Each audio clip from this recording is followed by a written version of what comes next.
Il y a que des vidéos de top partout en ce moment, c'est insupportable. Bah, insupportable, pas du tout, c'est trop bien, moi j'aime trop. En plus, c'est des vidéos qui font beaucoup de vues, hein. Beaucoup d'engagement. Non, c'est top. Mais pas du tout. Si. Moi, je ferai jamais ça. Amis joueurs sur table, ravi de vous retrouver pour un trépidant top, nos meilleurs jeux de l'année 2025. Je vous parle de jeux découverts en 2025 et non de jeux forcément sortis en 2025. La vie, c'est suffisamment difficile pour ne pas s'infliger tout le temps des contraintes comme ça. Oui, voilà. On est un peu en retard, c'est déjà 2026 bien entamé, c'est vrai. Mais est-ce que ce serait pas un peu aussi dans l'ADN de la chaîne ?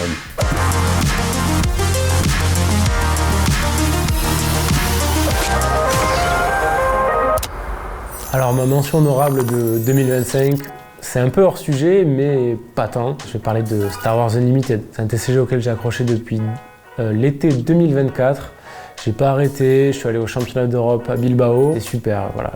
J'adore Star Wars, j'adore les jeux de cartes, donc c'est ma mention honorable. Ma mention spéciale, c'est Mythic Arena, ce petit jeu duel affrontement sorti chez Gro Games, qui est passé totalement sous les radars. Et voilà, comme petit jeu comme ça, rapide à faire, il y a 2 règles, beaucoup plus profondes qu'il en a l'air. Et puis j'adore en règle générale la ligne éditoriale de Gro Games, donc c'est un vrai petit plaisir. Ok, mention spéciale qui m'a brisé le cœur de pas le mettre dans mon top, parce que j'ai passé des parties absolument exaltantes, où j'en ai vraiment transpiré de stress tellement c'était serré dans le dernier virage, c'était évidemment Hit. Ma mention spéciale, c'est Tech Time, parce que c'est un jeu à communication limitée. Habituellement, c'est pas les jeux que j'affectionne le plus, et il se trouve que pour l'avoir essayé dans des configurations très diverses à Noël, avec tout un panel de gens, ça a très bien fonctionné à chaque fois. Donc il fallait quand même qu'il soit cité. Mon top 5 de 2025, c'est Agent Avenue. Un super jeu à 2 de prise de risque avec une carte face cachée, une carte face visible. Faut faire toujours le bon choix, ça va très vite, on enchaîne les parties, on a envie toujours de faire le meilleur des 5 parties, c'est trop bien. Top 5, That's Not a Hat. Petit jeu très simple à expliquer, très simple à mettre en place. Petit jeu de mémoire, mais également de bluff pour ceux qui n'ont pas du tout de mémoire, mais qui peuvent quand même jouer. Excellente partie à faire et à refaire. That's Not a Hat. Pour mon top 5, j'ai mis Thunder Road Vendetta, plus pour le moment exceptionnel qu'on a passé autour de la table à Parthenay que vraiment pour le jeu en lui-même, même si je pense qu'après plusieurs parties, je l'apprécierais tout autant, mais je n'ai fait qu'une seule partie de Thunder Road Vendetta, à mon grand regret. En 5, j'ai mis Rumble Nation parce que j'étais pas trop habitué aux jeux de majorité de territoire et celui-là m'a donné envie. Très court, hyper efficace, très agréable. Et du coup, dans la même année, j'ai découvert Ratus et El Grande et du coup, voilà, c'est très fun à jouer ces genres de jeux. Top 4, Présage. Le fonctionnement par binôme est trop bien, des cartes qui offrent plein de rebondissements. Vraiment, j'ai adoré. J'ajoute aussi que le jeu est vraiment sublime graphiquement parlant. Mon top 4, il est là, c'est Dead Cell. C'est excellent, une vraie aventure. On se rapproche des sensations du jeu vidéo, on retrouve la sensation de avancer, perdre, mais on progresse jusqu'à arriver aux affrontements des boss et beaucoup de rebondissements dans ce jeu. En 4, cette année j'ai découvert Marvel Champion, le JCE. En fait je me régale avec mon fils, la mécanique est super chouette et en fait on a toujours envie de rejouer pour tenter d'autres choses, d'autres héros, les mécaniques des boss, non c'est très chouette. En top 4, j'ai mis Leaders, qui est vraiment un gros coup de cœur, pour sa simplicité de gameplay, pour le fait de construire son équipe différente à chaque fois, pour son édition qui est sublime. Je ne comprends pas qu'il soit pas plus dans les tops et qu'il ait été nominé nulle part. C'est vraiment un excellent jeu. Top 3, très haut dans le classement, La Familia. Pareil, toujours un principe de fonctionnement par binôme avec beaucoup plus de stratégie, un principe d'enchère, qui aura le numéro le plus haut. Des stratégies qui sont révélées à la fin et qui peuvent faire des rebondissements qui change tout au dernier moment. Un stress énorme, mais que de plaisir. En top 3, Tolkien, que j'ai aussi découvert cette année, et voilà, je comprends la hype autour de ce jeu. Pas assez joué, et j'ai peur du côté un peu répétitif, mais en tout cas, la mécanique est extraordinaire. Mon top 3, c'est mon premier jeu de Call Worley, c'est Ark, un vrai space opéra avec des combats, de la trahison, avec tout ça, avec de la variance, parce qu'on ne connaît pas nos objectifs.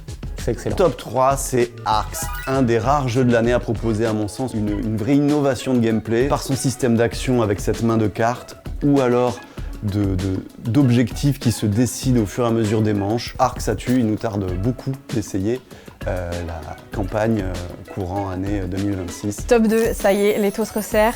L'ombre du Kraken. Il fallait vraiment un jeu auquel on peut jouer à très nombreux et c'est pour ça que je lui mets une petite mention spéciale. Un jeu à rôle caché, de la tension, des trahisons, du bluff, tout ce qu'on veut finalement. Mon top 2, c'est Zenith. C'est un super jeu à deux, de tir à la corde, on essaie de contrôler un maximum de planètes. Une énorme rejouabilité, énormément de cartes différentes et le jeu est super bien équilibré. Plein de rebondissements à chaque partie, on s'en lasse pas. En top 2, j'ai mis Axe.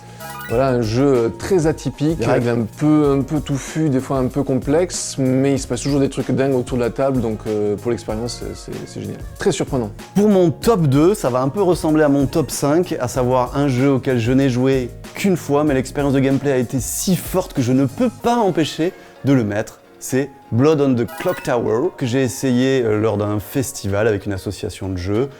Je n'ai fait qu'une partie et ce moment a été vraiment excellent à tel point que la version légendaire sur Game on Tabletop est déjà commandée. Rendez-vous cet été pour plus de Blood on the Clock Tower. Mon top 1, il est là. C'est pas un jeu de 2025, mais je l'ai eu en 2025. C'est SETI.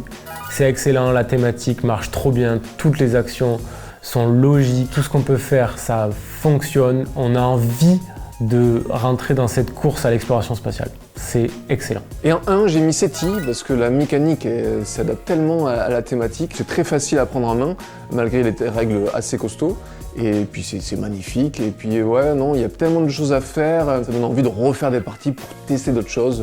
Les possibilités sont infinies. Je suis désolé, je pense qu'il va revenir sur cette vidéo, mais c'est SETI. Alors là, pour le coup, innovation zéro. On est sur du classique. Tout fonctionne très bien.